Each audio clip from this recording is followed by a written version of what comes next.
So hi, this is उज्जवल भारद्वाज और आज की वीडियो में पढ़ने वाले हैं मोल कॉन्सेप्ट। मोल कॉन्सेप्ट क्या है, तो स्टार्ट करते हैं। तो यहाँ पर लिखी हुई है मोल की डेफिनेशन कि मोल क्या है। तो a mole is a that amount of any substance which contain 6.022 into 10⁻23 particles. Mole क्या है? मोल वो अमाउंट है किसी भी सब्सटेंस का जिसके अंदर इतने पार्टिकल्स हैं। मतलब अगर हम सीधा सीधे कहें तो मोल क्या है? मोल एक नंबर है। मोल एक नंबर है जिसके अंदर इतने पार्टिकल्स हैं। और ये जो नंबर है, इस नंबर को हम बोलते हैं एवोगाद्रो नंबर। शॉर्ट फॉर्म में से लिखते हैं NA। ये एवोगाद्रो नंबर है।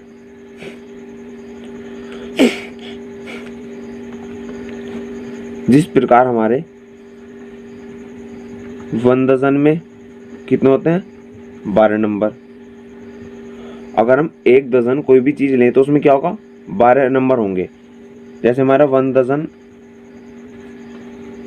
बनाना है हमारे पास, ठीक है, 1 डजन केले हैं तो उसमें कितने केले होंगे? 12 बनाना होंगे ना, 12 बनाना।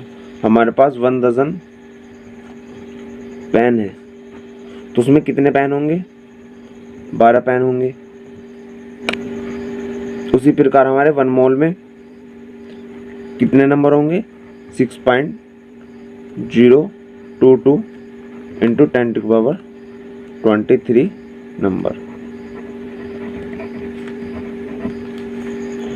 मतलब अगर हम किसी भी चीज का 1 मोल ले लें तो उसके 1 मोल में 6.022 इंटू 10⁻23 उतनी अमाउंट होगा उस चीज का।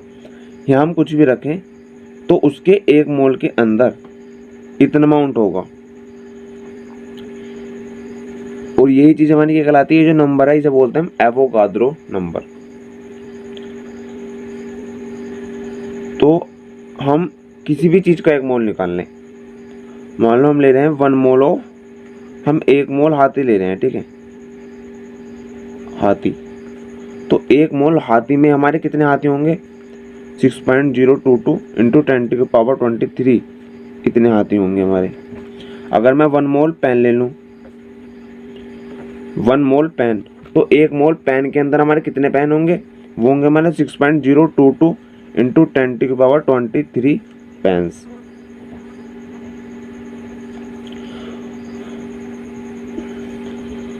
अब हम जो अपना ये मोल पढ़ रहे हैं वो इन सब चीज़ों के लिए थोड़ी पढ़ रहे हैं, पेन हाथी के लिए और बनाने के लिए। वो हम पढ़ रहे हैं छोटी चीज़ों के लिए, जैसे एटम्स के लिए, मॉलिक्यूल्स के लिए। तो ये छोटी चीज़ों के लिए है मोल। तो अगर हम निकालें, मैं कहने लगूं कि हमारे पास 1 मोल एटम है, मेरे पास 1 मोल एटम है, तो उस 1 मोल एटम के अंदर कितने एटम्स होंगे? तो उस 1 मोल एटम के अंदर 6.022 इंटू 10⁻23 एटम्स होंगे। जैसे हमारा 1 मोल ऑक्सीजन एटम है हमारे पास, ठीक है, तो 1 मोल ऑक्सीजन के अंदर कितने एटम होंगे? उसके अंदर 6.022 इंटू 10⁻23 एटम्स होंगे। हमारे पास 1 मोल नाइट्रोजन के एटम है तो हमारे पास कितने नाइट्रोजन कितने एटम होंगे? 6.022 इंटू 10⁻23 एटम्स होंगे।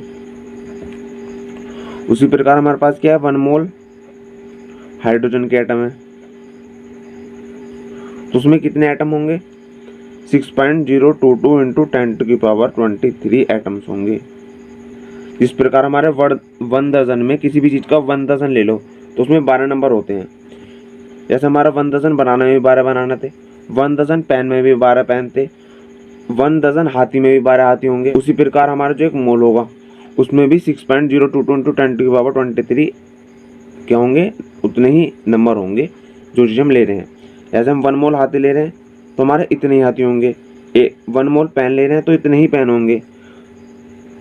और उसी प्रकार ये सब चीज़ें किसकी, जो मोल कॉन्सेप्ट हमारा बनाया गया है वो किस चीज़ के लिए बनाया गया है, छोटी छोटी चीज़ों के लिए, ठीक है। जैसे एटम्स हो गए, मोलिक्यूल्स हो गए, आयंस हो गए। तो उसी प्रकार हमारा 1 मोल एटम में 6.02 × 10⁻23 एटम्स। हम किसी भी एटम का 1 मोल ले लें तो उसमें इतने ही एटम्स होंगे।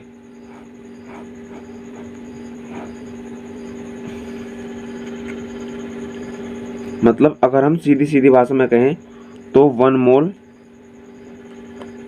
इक्वल टू कितना होता है, 1 मोल होता है 6.022 × 10⁻23 इन नंबर। आप यहाँ पर जो भी अमाउंट लोगे उसी चीज़ का जो नंबर होगा वो इतना होगा। यहाँ पर आप कुछ भी चीज़ ले सकते हो, तो उस चीज़ का जो अमाउंट होगा, जो नंबर होगा, उनकी संख्या जो होंगी वो इतनी होंगी, 6.022 × 10⁻23 हमारा एवोगाद्रो नंबर है ये। इसकी मोल कॉन्सेप्ट में तो हमें एडवांटेज है ही कि मतलब 1 मोल में हमें किसी चीज़ का 1 मोल दिया हुआ है तो उसका मतलब क्या है, उसके अंदर इतने नंबर्स होंगे। तो इसका हमें एक और फ़ायदा है कि हम इस चीज़ से जो मोल्स दिए हुए हैं उसका हम मास भी फाइंड कर सकते हैं। मतलब अगर हम मास निकालना चाहें 1 मोल का तो उसे भी हमें फाइंड करने में मदद करता है। सपोज करो हमारे पास एक हाइड्रोजन का एटम है, ठीक है, 1 हाइड्रोजन का एटम है, तो उसका मास कितना होता है हमारे पास, एक हाइड्रोजन का एटम कितना होता है, 1 यूनिफाइड मास ही तो होता है। H का जो हमारे पास वजन होता है वो कितना होता है, 1 यूनिफाइड मास। ये एक एटम की बात चली है, ठीक है। उसी प्रकार अगर मैं 2H ले लूँ, ठीक है, तो 2H कितना होगा, 2 यूनिफाइड मास, 2 यूनिफाइड मास। और 3H का कितना होगा, वो होगा हमारा 3 यूनिफाइड मास। अगर मैं आपसे पूछूं कि 1 मोल जो हमारे पास हाइड्रोजन है उसका जो मास होगा वो कितना होगा, जो हमारा 1 मोल हाइड्रोजन एटम होंगे उसका मास कितना होगा, मतलब 1 मोल हाइड्रोजन का मास कितना होगा वो आपको फाइंड करना है। तो पहले तो हमें पता होना चाहिए ना कि 1 मोल हाइड्रोजन के अंदर एटम्स कितने हैं। तो 1 मोल हाइड्रोजन एटम्स के अंदर कितने एटम होते हैं, 1 मोल हाइड्रोजन में कितने एटम होते हैं। तुम्हारे 1 मोल हाइड्रोजन में कितने एटम होते हैं, 6.022 × 10⁻23 एटम्स।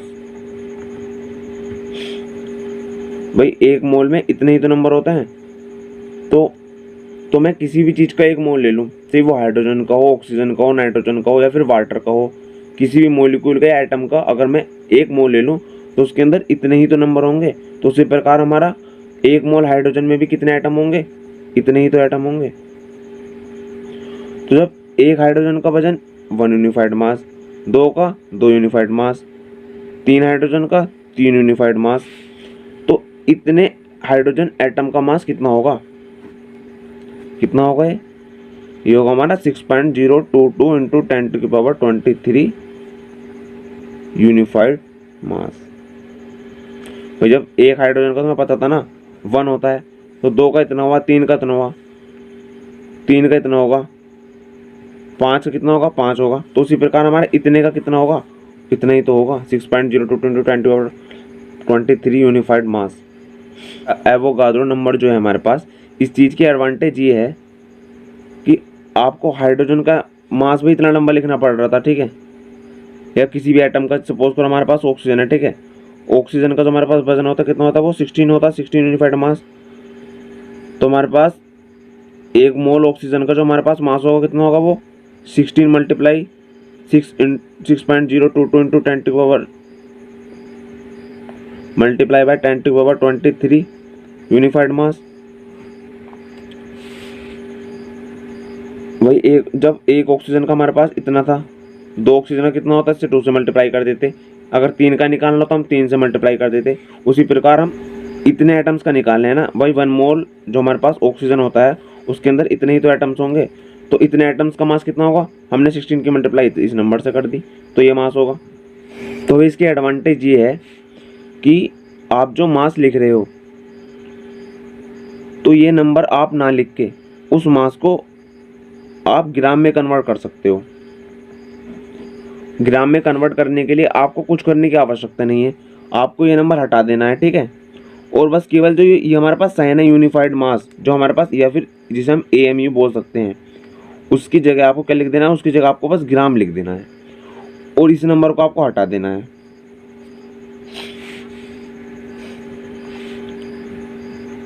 जैसे हमारा अगर मैं 1 मोल हाइड्रोजन एटम लूँ, 1 मोल हाइड्रोजन लूँ, तो 1 मोल हाइड्रोजन का हमारे पास जो वजन होगा वो कितना होगा, वो हमारे पास कितना था, 6.022 इंटू 10⁻23 यूनिफाइड मास था। तो ये नंबर हटा के हमें क्या लिख देना है, यूनिफाइड मास की जगह बस हमें ग्राम कर देना है और वजन उतना ही लिखेंगे जितना हमारा एक एटम का था। कितना था हमारा 1 हाइड्रोजन का एटम, कितना 1 हाइड्रोजन एटम जो था हमारे पास, उसका हमारे पास जो वजन था वो कितना था 1 यूनिफाइड मास, तो 1 लिख देंगे। और ग्राम को हम और यूनिफाइड मास को, जो हमारे पास यूनिफाइड ये साइन है, इस चीज को हम चेंज कर देंगे ग्राम में, तो कितना हो गया हमारे पास 1 ग्राम। तो 1 मोल हाइड्रोजन का हमारे पास जो वजन है वो कितना है 1 ग्राम। बस हम ये हटा देंगे ये नंबर और यूनिफाइड को चेंज कर देंगे ग्राम में। और उसी प्रकार हमारा 2 मोल हाइड्रोजन का वजन कितना होगा, 1 मोल का 1 ग्राम, तो 2 मोल कितना होगा 2 ग्राम होगा। और वही चीज हमारी डेफिनेशन में लिखी हुई है कि the mass of a 1 mole of a substance, किसी भी सब्सटेंस का 1 मोल का मास क्या होता है, is equal to relative atomic और मोलिकुलर मास इन ग्राम्स। जो किसी भी सब्सटेंस का जो 1 मोल होता है उसका जो वजन होता है वो किसके इक्वल होता है, वो उतना ही होता है जितना हमारा एटम का और मोलिकुलर जो उसका एटॉमिक मास या मोलिकुलर मास होता है। बट चेंज ये होता है उसमें कि हम यूनिफाइड मास हटाकर, मतलब जो उसकी यूनिट है, जो हमारी यूनिट है यूनिफाइड मास, ये जो हमारी यूनिट है AMU, इस चीज़ को हम हटाकर उसकी यूनिट हम किस चीज़ में कर देंगे, उसकी जो हमारी यूनिट है वो हम ग्राम में कर देंगे। किस चीज़ में, फिर वो ग्राम में। तो हमारा the mass of a 1 mole of substance is equal to its atomic relative atomic और मोलिकुलर मास इन ग्राम। आपको इसमें क्या चेंज करनी है, बस यूनिट को चेंज करना है। और जो हमारे पास नंबर है, मतलब जो हमारे पास मास है, वो क्या रहने देना, आपको सेम रहने देना है। यूनिट को चेंज करना है आपको, और जो हमारा मास है वो सेम रहेगा। अगर हम किसी भी चीज़ को अगर हम 1 मोल का मास निकालें तो अब हमें दिक्कत नहीं होगी, हमें इतना बड़ा नंबर लिखने की आवश्यकता नहीं होगी। जो हमारे पास ये यूनिट है यूनिफाइड मास, उस चीज़ को हम ग्राम में चेंज कर देंगे और ये जो नंबर है हमारा इसे रिमूव कर देंगे। तो हमारा 1 मोल ऑक्सीजन में 1 मोल ऑक्सीजन जो है हमारे पास, उसका जो मास होगा वो कितना होगा, मतलब इस पूरे की जगह हम क्या चीज़ लिख देंगे, इस पूरे की जगह हम ग्राम लिख देंगे। और एक ऑक्सीजन का जितना हमारे पास वजन है हम वो लिख देंगे। तो एक ऑक्सीजन एटम का जो हमारे पास वजन था वो कितना था 16 था। तो 1 मोल का कितना होगा, एक एटम का तो हमारे पास 16 यूनिफाइड मास, तो 1 मोल का कितना होगा, इस नंबर को चेंज इसकी जगह हम क्या लिख देंगे ग्राम। हमारे पास अब 2 मोल ऑक्सीजन है तो कितना होगा उसका 32 ग्राम। ये फायदा हमारा किस चीज का, एवोगाद्रो नंबर और उसकी यूनिट जो हमारे पास दी हुई है यूनिफाइड मास, उस पूरे की जगह हम क्या लिख देंगे, केवल ग्राम लिख देंगे बस। जो हमारे पास ये H2O है, ठीक है, वाटर है, तो उसका जो हमारे पास मोलिकुलर मास होता है, जो हमारे पास इसका मोलिकुलर मास होता है वो कितना होता है, वो होता है हमारे पास 18 यूनिफाइड मास। तो हमें निकालना है 1 मोल H2O का मास, बस 1 मोल वाटर का मास कितना होगा, वो होगा हमारा भाई, जब एक मोलिक्यूल का 18 यूनिफाइड मास है तो 1 मोल का कितना होगा, तो वो भी 18 ही होगा। बस हम यूनिफाइड का हटाकर क्या लिख देंगे, ग्राम लिख देंगे। अब हमें ये लिखने की आवश्यकता नहीं है, उसकी मल्टीप्लाई मतलब 18 की मल्टीप्लाई इस नंबर से करें फिर यूनिफाइड मास लिखें। अब जो हमारे पास ये चीज़ आएगी ना, इस पूरे की जगह हम ग्राम लिख देंगे, यूनिफाइड की जगह हम ग्राम लिख देंगे। इस चीज़ को लिखने की फिर हमें नीड नहीं है। तो ये हमारी एडवांटेज है एक तरीके से किस चीज़ की, एवोगाड्रो नंबर की। इसी प्रकार हमारे पास 2 मोल हाइड्रोजन, 2 मोल हमारे पास वाटर है, 2 मोल H2 है, तो उसमें कितना होगा हमारे पास, कितने ग्राम्स होंगे, तो 2 × 18 ग्राम्स मतलब 32 ग्राम्स। तो आपको किसी भी चीज़ का हमें मोल, किसी भी चीज़ के मोल का, 1 मोल का मास निकालना है, तो बस आपको क्या कर देना है, उस जो भी चीज़ हमें दी हुई है उसका यूनिफाइड मास, जो उसका यूनिफाइड मास है, तो आपको वही नंबर लिख देना है। बट यूनिफाइड जो हमारे पास यूनिट है, उस यूनिफाइड यूनिट की जगह में क्या लिख देना है, उस चीज़ को हमें ग्राम में चेंज कर देना है। जैसे हमारी एक हाइड्रोजन में कितना, एक हाइड्रोजन का कितना वजन होता था, 1 यूनिफाइड मास, तो 1 मोल का कितना वजन होगा, 1 होगा, लेकिन यूनिफाइड की जगह हम क्या लिख देंगे, ग्राम लिख देंगे। उसी प्रकार हमारा 2 हाइड्रोजन में, 2 हाइड्रोजन का जो वजन था वो कितना था, 2 यूनिफाइड मास, तो 2 मोल हाइड्रोजन का वजन कितना होगा, वो भी 2 होगा, बट यूनिफाइड की जगह हम ग्राम लिख देंगे। उसी प्रकार में 3 मोल हाइड्रोजन का मास पूछो कितना होगा, तो 3 मोल हाइड्रोजन का जो मास होगा वो कितना होगा, 3 ही होगा, बस यूनिफाइड की जगह हम क्या लिख देंगे, ग्राम लिख देंगे। और जिस प्रकार हमारा जब हम एटम का मास निकाल लेते तो हम उसे बोल लेते एटॉमिक मास। जब हमने मॉलिक्यूल का मास निकाला तो हमने बोला था मॉलिक्यूलर मास, मॉलिक्यूल का मास। जब हम किसी भी चीज़ के मोल का मास निकाल रहे हैं, मतलब जो हम मोल का मास निकालते हैं उस चीज़ को हम बोलते हैं मोलर मास। तो हम ये निकाल के रहे हैं, ये जो हमें ग्राम से में आया है, ये 18 ग्राम, 3 ग्राम, 2 ग्राम, 1 ग्राम, ये क्या चीज़ है सब, ये सब चीज़ें क्या है, ये है मोलर मास, इन्हें बोलते हैं मोलर मास। मतलब हम 1 मोल का अगर हम मास निकालें, किसी भी चीज़ के 1 मोल का अगर हम 1 मोल का मास निकालें तो इसे बोलते हैं मोलर मास। जैसे हमारा हाइड्रोजन है, हाइड्रोजन का जो हमारे पास मास था कितना था, 1 यूनिफाइड मास, तो ये था इसका एटॉमिक मास, एटॉमिक मास। और हमारा जो वाटर है, ठीक है, H2O, इसका हमारे पास वजन कितना था, वो तो हमारे पास 18 यूनिफाइड मास। और ये क्या था हमारा, इसे बोल लेते हम मोलिकुलर मास। उसी प्रकार हमारे पास क्या है, 1 मोल H2O है, तो 1 मोल H2O का जो वजन होगा वो कितना होगा, 1 मोल वाटर का जो वजन था हमारे पास कितना था, 18 ग्राम, तो ये था हमारा 18 ग्राम। तो ये जो हमारा 18 ग्राम था, ये क्या था, ये था हमारा एटॉमिक मास, ये था हमारा मोलिकुलर मास, और ये था हमारा, इसे बोलेंगे हम मोलर मास, मोलर मास, ये हो गया हमारा मोलर मास। और ये जो हमारा मोलर मास है, मतलब 1 मोल का जो मास है, इस चीज़ को हम क्या बोलते हैं, इस चीज़ को हम ग्राम एटॉमिक मास भी बोलते हैं, ग्राम एटॉमिक मास। इस चीज़ को हम मोलर मास तो बोलते ही हैं, और उसके साथ साथ हम इसे बोलते हैं ग्राम एटॉमिक मास, क्योंकि हम ये जो वजन लिख रहे हैं वो ग्राम में लिख रहे हैं, बस इसकी हम यूनिट चेंज कर रहे हैं। यूनिफाइड मास जो होती उस चीज़ को हमने चेंज करा और ग्राम में लिख दिया। तो अभी तक हमने क्या पढ़ा, हमने पढ़ा कि जो हमारे पास 1 मोल, जो हमारे पास 1 मोल है किसी भी पार्टिकल का, 1 mole of any particle, any particle, वो पार्टिकल क्या हो सकता है, वो पार्टिकल हमारा एटम हो सकता है, वो पार्टिकल हमारा मॉलिक्यूल हो सकता है, वो हमारे एटम्स हो सकते हैं, वो हमारे मॉलिक्यूल्स हो सकते हैं, या फिर हमारे वो क्या हो सकते हैं, वो हमारे आयंस हो सकते हैं। तो किसी भी पार्टिकल का, किसी भी सब्सटेंस का अगर हम 1 मोल ले रहे हैं तो वो कितना होगा, वो होगा हमारे पास 6.022 × 10⁻23 numbers of that particle।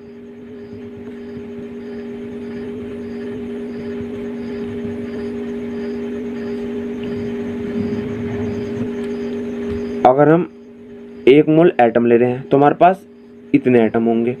अगर हम 1 मोल मोलिक्यूल ले रहे हैं तो हमारे पास इतने मोलिक्यूल होंगे।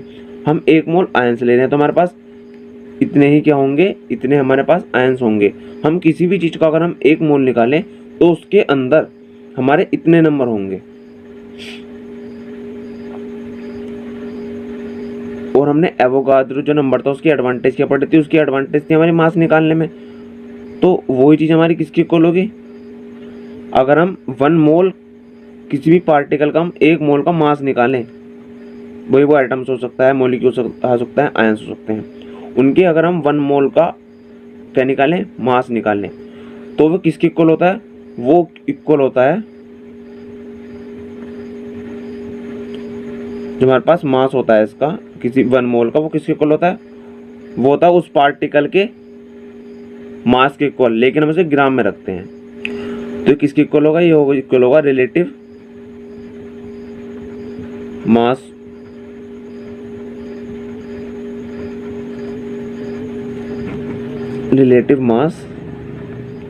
Of that particle.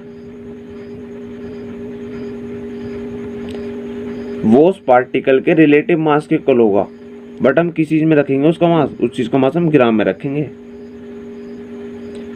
मास हम ग्राम्स में रखेंगे। तो हमने ये चीज हमने फ्लो चार्ट की मदद से समझ ली, क्या कि हमारे पास हमें 1 मोल दिया हुआ है किसी भी पार्टिकल का, तो उसके अंदर इतने पार्टिकल होंगे। 1 मोल एटम तो इतने एटम होंगे, 1 मोल मोलिक्यूल है तो हमारे पास इतने मोलिक्यूल होंगे। उसी प्रकार जो हमारा 1 मोल का मास होगा वो कितना होगा, वो उसी पार्टिकल का क्या होगा, रिलेटिव मास के इक्वल होगा, बट वो हम ग्राम में रखेंगे। जैसे मेरे पास 1 मोल 1 मोल मोलिक्यूल है, ठीक है, मेरे पास 1 मोल मोलिक्यूल है, तो 1 मोलिक्यूल के अंदर कितने मोलिक्यूल होंगे, इस 1 मोल मोलिक्यूल के अंदर हमारे 6.0.22 इंटू 10⁻23 मोलिक्यूल होंगे, इतने मोलिक्यूल्स होंगे। और इसका हमारे पास जो मास होगा, 1 मोल मोलिक्यूल का मास होगा वो कितना होगा, वो होगा इसके मोलिकुलर मास के इक्वल, मोलिकुलर मास के इक्वल होगा। बट जो हमारे पास मोलिकुलर मास आएगा उसकी जो यूनिट है यूनिफाइड मास, उस चीज़ को चेंज करके हम ग्राम में लिख देंगे। किस चीज़ में, उसके मोलिकुलर मास के इक्वल होगा, लेकिन किस चीज़ में होगा, वो ग्राम से में होगा। भाई मोलिकुलर मास हम ये भी तो बोलते थे ना, रिलेटिव मोलिकुलर मास, तो उसके मोलिकुलर मास के इक्वल होगा लेकिन ग्राम से में होगा। अगर हमारे पास 1 मोल क्या है, एटम है, तो उसमें कितने होंगे, 6.022 इंटू 10⁻23 एटम्स होंगे। और जो 1 मोल एटम्स का हमारे पास जो मास होगा वो होगा रिलेटिव एटॉमिक मास के इक्वल, लेकिन जो हमारे पास यूनिट दी हुई है यूनिफाइड मास, उस चीज़ को चेंज करके हम ग्राम में लिख देंगे। फुल कॉन्सेप्ट को समझते हैं कुछ एग्जाम्पल के साथ। तो हम एग्जाम्पल लेते हैं अपना कि हमें दिया हुआ है कि हमारे पास कार्बन एटम है, कार्बन जो हमारे पास कार्बन है उसका हमारे पास 1 एटम है, तो आपको कार्बन के 1 एटम का मास बताना है कितना होगा, वो 1 कार्बन एटम का मास बताना है कितना होगा, बट आपको जो हमारा मास है वो किस चीज़ में बताना है, वो आपको बताना है ग्राम्स में। भाई यूनिफाइड मास में तो आप बताइए दो कितना है, भाई 1 कार्बन जो हमारे पास कार्बन एटम है उसको कितना वजन होता है, 12 यूनिफाइड मास होता है, मतलब 1 कार्बन एटम का हमारे पास 12 यूनिफाइड मास होता है। अब यहाँ 1 मोल कार्बन की बात नहीं हो रही, यहाँ 1 कार्बन एटम के मास की बात हो रही है, किस चीज़ में, ग्राम्स में। अगर हमें दिया होता कि 1 मोल, हमें अगर वे दे देते कि हमें 1 मोल कार्बन एटम, जो हमारे पास 1 मोल कार्बन है उसका वजन फाइंड करो कितना होगा ग्राम में, तो हम तो लिख देते भाई कार्बन के 1 एटम का मास कितना था, 12 यूनिफाइड मास, तो 1 मोल का कितना होगा, 1 मोल का हो जाता हमारे पास 12 ग्राम। बट हम 1 मोल कार्बन का मास नहीं पूछा, हमसे यहाँ पूछा 1 एटम का मास, वो भी ग्राम में पूछा है। तो हमारे पास जो कार्बन होता है, कार्बन का हमारे पास जो एटम होता है 1 एटम, तो उस कार्बन के 1 एटम का मास जो होता है वो कितना होता है हमारे पास, 12 यूनिफाइड मास होता है, बट हमें निकालना है ग्राम्स में। तो 1 कार्बन के एटम का हमारे पास 12 यूनिफाइड मास होता है। तो अगर हम इस चीज़ को हम चेंज कर दें हम निकालें कि 1 मोल कार्बन का मास कितना होगा, 1 मोल कार्बन का मास कितना होगा, 1 मोल कार्बन का होगा 12 भी होगा, बट जो हमारी यूनिट है यूनिफाइड मास, उसे हम चेंज करके ग्राम में लिख देंगे। और अभी हमने क्या पढ़ा था, वही जो हमारे पास किसी भी चीज़ का 1 मोल होता है उसके अंदर कितने कितने पार्टिकल होते हैं, उसी चीज़ के अंदर होते हैं इतने पार्टिकल। तो हमारे पास 1 मोल जो कार्बन है उसके अंदर एटम्स कितने होंगे भाई, जब हमने पढ़ा था कि 1 मॉलिक्यूल के अंदर इतने मॉलिक्यूल, तो 1 मोल मॉलिक्यूल के अंदर इतने मॉलिक्यूल, तो 1 मोल एटम्स के अंदर भी तो इतने एटम्स होंगे। उसी प्रकार 1 मोल कार्बन जो है हमारे पास, उसके अंदर जो एटम्स होंगे वो कितने होंगे, वो होंगे 6.022 इंटू 10⁻23 कार्बन एटम होंगे, इतने एटम्स होंगे। तो ये चीज जो है हमारी, ये भी तो, ये किसके इक्वल है, ये 1 मोल के इक्वल है। और 1 मोल कार्बन का वजन कितना है हमारे पास, 12 ग्राम है। जब 1 मोल कार्बन का वजन हमारे पास 12 ग्राम है, तो हमारा इतने कार्बन एटम का वजन भी तो 12 ग्राम होगा भाई। जो हमारी ये चीज इसके इक्वल है और ये चीज हमारी इसके इक्वल है, तो ये चीज भी तो हमारी इसके इक्वल होगी ना। अगर मेरे पास A बराबर B है और मेरे पास B बराबर क्या है, C है, तो मेरे पास A बराबर C होगा ना। तो जो हमारे पास 1 मोल कार्बन का वजन कितना है, 12 ग्राम, और 1 मोल कार्बन में हमारे एटम कितने होते हैं, इतने एटम होते हैं। तो उन एटम का जो हमारे पास वजन होगा वो भी तो हमारे पास 12 ग्राम ही होगा। तो जब हमारे पास इतने कार्बन एटम्स का वजन कितना है, 12 ग्राम, तो अगर मुझे निकालना हो एक कार्बन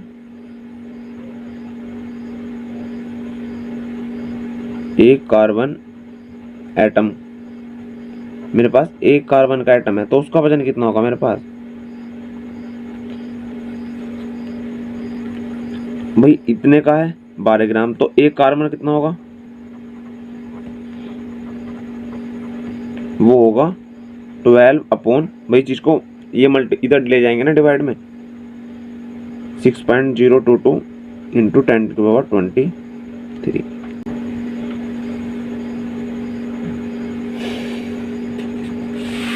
तो 1 कार्बन एटम का जो हमारे पास वजन है ग्राम में कितना है, वो 12 upon 6.022 into 10⁻23 is equal to 12 upon 6.022 into, ये जो हमारे पास 10⁻23 है, ये नीचे हमारी, जो हम इस चीज़ को ऊपर पहुँचाएंगे तो ये पावर यहाँ पर प्लस की है, तो ऊपर जाने से क्या होगी, ये पावर हमारी माइनस में पहुँच जाएगी, तो हमारी मल्टीप्लाई इस पावर को हम ऊपर ले जाएंगे, ठीक है, 10⁻23 ग्राम। तो हमारे पास ये किस चीज़ का वजन आ चुका, 1 कार्बन एटम का वजन आ चुका हमारे पास ग्राम्स में। ये सब सिंप्लीफाई कर लेते हैं, ठीक है। तो भाई ये कितना होता है, 6 दूनी कितना होता है हमारे 12, लेकिन ये जो हमारी यहाँ पर हमें डोमिनेटर लिखा हुआ है किस चीज़ से, 6 से बड़ा है। तो जब 6 दूनी 12 थे, तो यहाँ पर ये पॉइंट के बाद कुछ हमारे नंबर्स हैं, तो हम इसका अप्रोक्सीमेशन अगर निकालें, अगर हमें सीधे सीधे देखें ये नंबर हमारा बड़ा है भाई, अगर हमारे यहाँ पर 6 होता तो हम सीधे सीधे कह देते हैं यहाँ पर 6 दूनी 12, लेकिन अब भाई ये नंबर हमारा बड़ा है, तो ये चीज़ हमारी छोटी हो जाएगी ना, तो यहाँ पर कुछ ही तो बड़ा है, तो हम लिख देंगे इसे करीब करीब, तो ये कितना हो गया, करीब करीब 1.9 हो गया। तो हमारे पास 1 कार्बन एटम का हमारे पास वजन निकल चुका किस चीज़ में, ग्राम्स में। अगर आप इस चीज़ में कंफ्यूज हो कि हमने ये चीज़ कैसे करी कि 1 कार्बन एटम का वजन हमने जब निकाला, इस चीज़ को हम डिवाइड में क्यों लेंगे, तो सपोज करो हम, अगर हमारे पास, मेरे पास 2 समोसे हैं, ठीक है, मेरे पास 2 समोसे 10 रुपये के हैं, तो 1 समोसा कितना होगा भाई, एक आप कह दोगे 1 समोसा कितना होगा, अगर 2 समोसे 10 के हैं तो 1 समोसा 5 रुपये का है। तो ये चीज़ आपने निकाली कैसे, ये चीज़ आपने ऐसे निकाली कि अगर हमारे 2 समोसे 10 रुपये के हैं, तो हमारे पास 1 समोसा कितने का होगा, 1 समोसा कितने का होगा, वो कितना होगा, ये 5 कब आएगा, जब हम 10 को डिवाइड करेंगे 2 से, तभी तो हमारा 5 आएगा। तो यहाँ अगर हमें किसी भी चीज़ का 1 निकालना होता, मतलब 1 समोसे में कितने रुपये का है भाई, 2 समोसे 10 रुपये के, तो 1 समोसा कितना होता, 1 समोसा कितने का था हमारा, 10/2 कर देंगे, हमारा 5 आ जाएगा। उसी प्रकार हमारा इतने कार्बन आइटम में इतने ग्राम थे, तो 1 कार्बन आइटम में कितने होंगे 12 इस चीज़ को हम डिवाइड में ले जाएंगे ना, इतने ग्राम होगा उसका वजन। हमें दिया हुआ है कि हमारे पास 100 ग्राम क्या है, सोडियम है, Na, और हमारे पास 100 ग्राम ही क्या है, आयरन है, Fe। हमारे पास 100 ग्राम ही तो सोडियम है और हमारे पास 100 ही ग्राम आयरन है। तो हमसे पूछा है विच हैज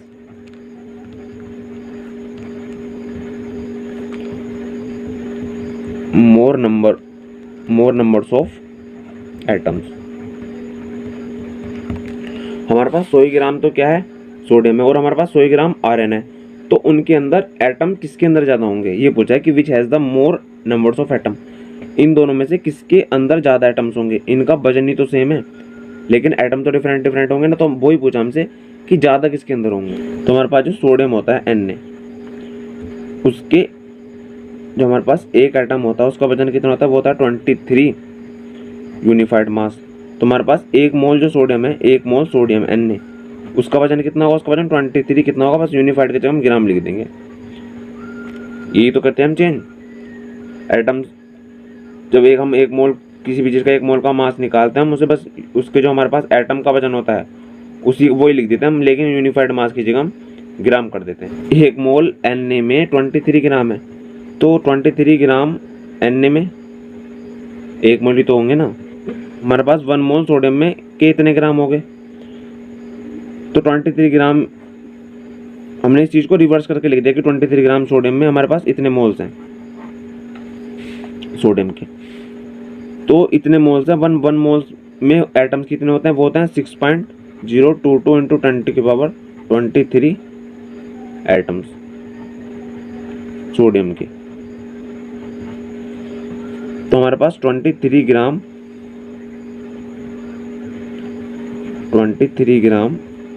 सोडियम में हमारे पास इतने एटम्स हैं। जो हमारे पास 23 ग्राम सोडियम में इतने एटम्स हैं, तो 1 ग्राम सोडियम में कितने एटम्स होंगे, वो होंगे हमारे पास 6.022 इंटू 10⁻23, और ये चीज़ हमारी डिवाइड में आ जाएगी 23 एटम्स।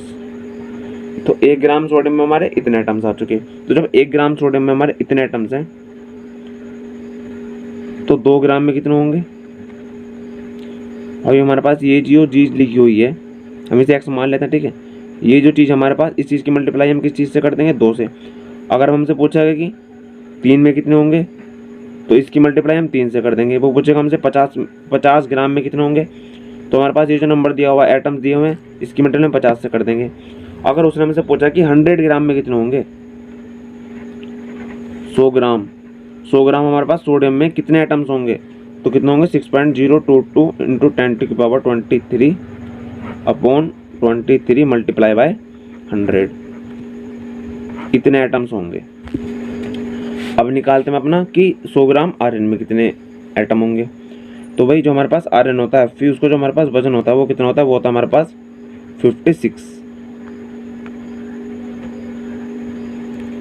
यूनिफाइड मास एक Fe एटम का। हमारे पास 1 मोल Fe का जो वजन होगा कितना होगा, 56 ग्राम होगा। मतलब हमारे पास 56 ग्राम में 1 मोल है Fe का। 1 मोल में होते कितने हमारे एटम कितने होते हैं, 6.022 इंटू 10⁻23 एटम्स। मतलब 56 ग्राम में हमारे पास 56 ग्राम Fe में कितने एटम्स हैं।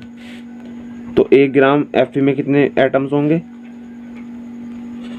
6.022 इंटू 10⁻23 अपॉन 56 एटम्स, इतने एटम्स होंगे। उसी प्रकार हमारे 100 ग्राम Fe में हमारे कितने एटम्स होंगे, हमारे जब 1 ग्राम में इतने हैं, 2 ग्राम में इससे 2 से मल्टीप्लाई कर देंगे, 3 ग्राम के लिए 3 से मल्टीप्लाई कर देंगे, तो 100 ग्राम के लिए तो 100 से मल्टीप्लाई करेंगे ना। तो 100 ग्राम Fe में हमारे कितने एटम्स होंगे, 6.022 into 10⁻23 upon 56 multiply by 100 atoms. इतने एटम्स होंगे। तो हमसे क्वेश्चन ने पूछा है कि which has more atom, atoms किसके पास ज़्यादा हैं। तो भाई इन दोनों में से जो नंबर बड़ा होगा, ये क्या है हमारे पास, ये हमारे पास 100 ग्राम सोडियम के एटम्स आ गए कितने हैं, ये हमारे पास आ चुके 100 ग्राम Fe में एटम्स कितने हैं। इन दोनों में से कौन सा नंबर बड़ा होगा, उसी वही एटम ज़्यादा होंगे हमारे पास। तो हमारी ये चीज़ सेम है, ये चीज़ सेम है, हमें ये वाली चीज़ चेक करनी है, ये चीज़। तो इस नंबर का हमारे पास डोमिनेटर क्या है, ये छोटा है, स्मॉल है, और ये डोमिनेटर क्या है इसका, ये इससे बड़ा है। बाकी जो हमारा नोमिनेटर है पूरा ऊपर का नंबर वो सेम है, यहाँ पर भी पूरा ऊपर का नंबर सेम है, बट डिफरेंस तो यहाँ पर है 23 और 56 में। तो इन दोनों में से बड़ा किसका, बड़ा कौन सा नंबर होगा भाई, इसका डोमिनेटर क्या है, स्मॉल है, तो नंबर यही तो बड़ा होगा, ये नंबर छोटा होगा। जैसे हमारे पास 10/3 है और हमारे पास 10/2 है, तो इन दोनों में से नंबर बड़ा कौन सा होगा भैया, कितना आएगा 3 3 9 और 3.333, ये इतना आएगा, और ये कितना आएगा 2 5 10, ये हो गया हमारा 5। तो ये वाला बड़ा है ना, मतलब जिसका हमारे पास डोमिनेटर छोटा था वो नंबर हमारा बड़ा था। तो उसी प्रकार जो हमारे 100 ग्राम सोडियम है हमारे पास, उसके अंदर एटम्स ज़्यादा होंगे, इसके अंदर हमारे पास जो एटम होंगे क्या होंगे, मोर देन Fe। मतलब हमारे पास सोडियम के वजन, सोडियम के जो 100 ग्राम सोडियम है उसके हमारे पास जो एटम है वो ज़्यादा है और इसके कम है। जो ये नंबर हमारा, ये पूरा नंबर छोटा हो गया इस पूरे नंबर से। सो आई थिंक अब आपको मोल कॉन्सेप्ट समझ में आ चुका होगा। तो हम इस मोल कॉन्सेप्ट का पार्ट 2 और बना देंगे, जिसे हम अपने न्यूमेरिकल्स की मदद से मोल कॉन्सेप्ट को और आसानी से समझ लेंगे। इस लेक्चर में हमने थ्योरी कवर की है और उसके कुछ एग्जाम्पल। मोल कॉन्सेप्ट को और ज़्यादा समझने के लिए हम उसके कुछ न्यूमेरिकल्स और करेंगे, जो हम इसके पार्ट 2 में करेंगे। तो इस लेक्चर में इतना ही, मिलते हैं अगले लेक्चर में जो इसका पार्ट 2 होगा। तो तब तक के लिए नमस्कार, see you, have a good day, thank you, have a nice day.